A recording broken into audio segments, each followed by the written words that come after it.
Vous êtes-vous déjà posé la question suivante? Ma situation est-elle meilleure ou pire que celle des autres? Pour la plupart d'entre nous, la réponse n'est pas très claire et dépend de notre vision de la vie et des personnes qui nous entourent. En fait, préparez-vous à être surpris par les chiffres. Un soir, allongé dans votre lit, vous regardez le plafond et vous vous demandez, les économies sont-elles suffisantes? Et vous vous demandez inévitablement, comment font-ils pour se le permettre? Vous vous demandez ce que vous ne pouvez pas faire. Comment font-ils pour se le permettre? Vous vous demandez ce que vous ne pouvez pas faire. Mais en réalité, ce que nous considérons comme normal en matière d'argent n'est souvent qu'une illusion. Car ce que nous voyons, ce sont les moments les plus brillants que chacun s'efforce de montrer. La réalité est souvent plus difficile et un peu plus choquante. Aujourd'hui, nous levons le voile sur cette réalité. Nous allons voir, à l'aide de statistiques réelles et non fictives, les revenus moyens, les dettes, les économies et les habitudes de consommation en France.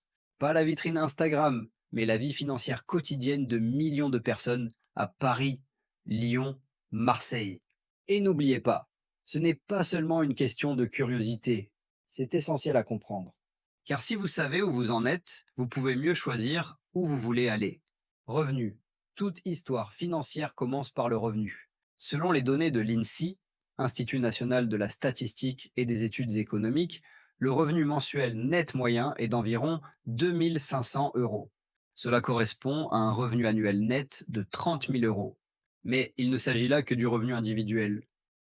Si l'on considère les ménages, la situation est tout autre lorsque les couples et les enfants entrent en ligne de compte. De plus, il y a une énorme différence entre les dépenses d'une personne vivant à Paris et celles d'une personne vivant en Bretagne. Par exemple, après avoir payé un loyer de 2 500 euros à Paris, il vous reste dans votre poche une somme qui peut représenter beaucoup plus dans une petite ville de Provence. Les signaux d'alarme. Venons-en maintenant au point crucial. L'épargne pour la retraite. Les Français ont en moyenne environ 65 000 euros d'épargne retraite privée. Mais ne vous dites pas « Oh, ce n'est pas si mal » en entendant ce chiffre. En effet, beaucoup n'ont aucune épargne et ne comptent que sur leur pension de retraite. Aujourd'hui, la pension de retraite moyenne en France est d'environ 1200 à 1400 euros. Si l'on considère le loyer d'un appartement à Paris, on se rend compte que ce n'est pas un chiffre très rassurant.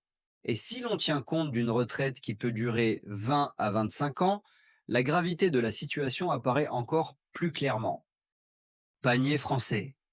Les dépenses mensuelles moyennes d'un ménage français s'élèvent à environ 3 000 euros.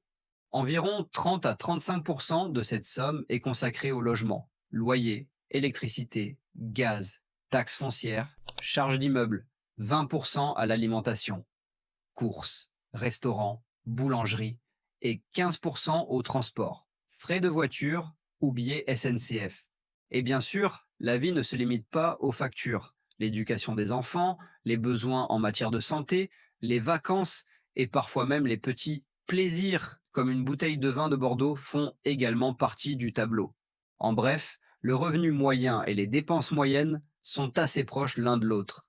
Il n'est donc pas surprenant que tant de personnes ne parviennent pas à épargner. Dette et piège des cartes de crédit. Même si nous n'utilisons pas autant les cartes de crédit que les Américains, on sait que les ménages français ont en moyenne environ 20 000 euros de crédit à la consommation.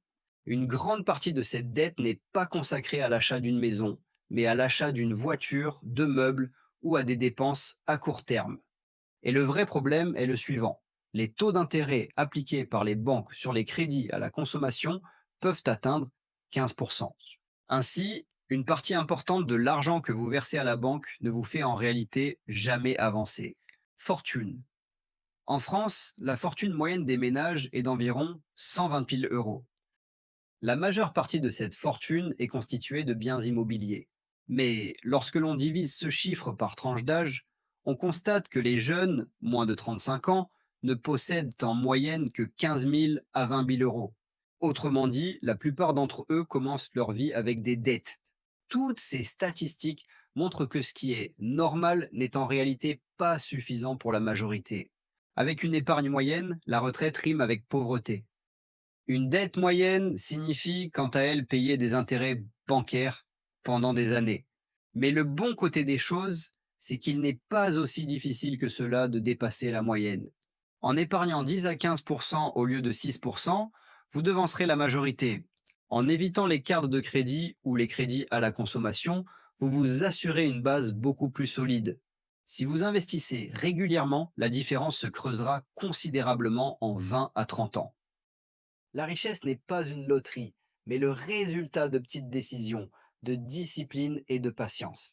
La question est donc la suivante. Allez-vous vous contenter d'être dans la moyenne ou allez-vous dépasser la moyenne? En France, la plupart des gens travaillent pendant 40 ans et finissent par survivre grâce à des économies obligatoires. Mais vous pouvez tracer une voie différente à petits pas. Chaque euro économisé est comme un petit travailleur qui travaille pour vous. Il ne se fatigue pas, n'est jamais en retard le matin et ne revendique pas de droits syndicaux. Et chaque décision judicieuse vous rapproche un peu plus de la liberté. L'avenir appartient à ceux qui s'y préparent. Et le meilleur moment pour commencer, aujourd'hui. N'oubliez pas que commencer une tâche équivaut à la moitié du travail accompli. Si notre vidéo vous a inspiré, n'oubliez pas de nous suivre et d'activer les notifications. Dans notre prochaine vidéo, nous vous expliquerons ce qu'il faut faire après avoir atteint 100 000 € et comment votre argent peut fructifier comme une boule de neige.